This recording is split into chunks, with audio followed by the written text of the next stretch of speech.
But on that note, we could even stress it here. It's been talked about that the word for love in the ancient Near Eastern treaties occurs often, and it does mean something like loyalty, if you will. So, for example, which makes sense. That's how we understand love in the deepest sense of the word, as we would use it. I think in our modern ways, when you think about marriage and you think about all sorts of things, but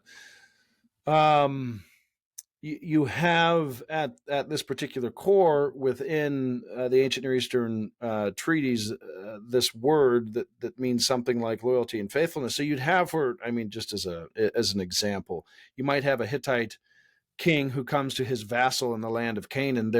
They have a treaty, they're in covenant, and the Hittite king would say to the disobedient vassal, "You have not loved me." Right? You have not been loyal to me. And that is the language that would be used in these treaties. We know this from reading the other Akkadian treaties that we have, right?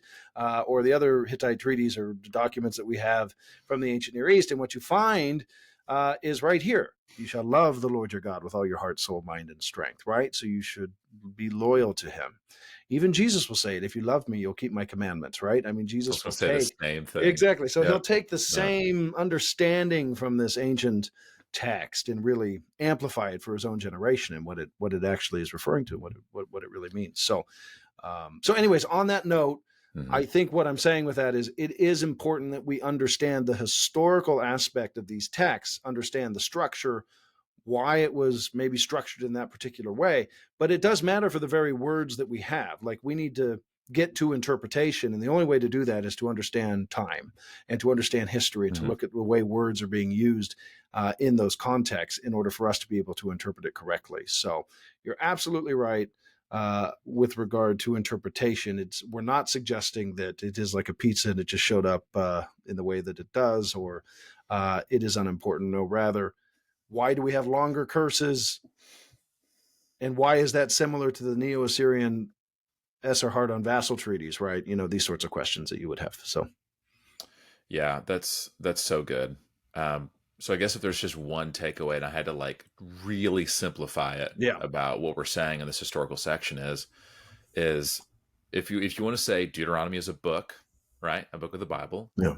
Add this sentence: Deuteronomy is a treaty, or even better, it's an ancient Near Eastern treaty. Yeah, it's Keep that good in the back of your mind. And for those of you that want to dig deeper, I'll put links in the show notes below to Dr. French mentioned Kenneth Kitchen. I'll reference a couple of resources for those of you that want to dig deeper. There are articles that we can find that are just more general, or they're the ones that go really deep into this. But if you engage with this idea of the genre of Deuteronomy, you will get more out of it. I want to make one other comment on something you said that I thought was so good about, not to bring up a music reference, but what is love? What is love? Baby, don't hurt me. Yes, indeed. They said that Rickroll, everybody.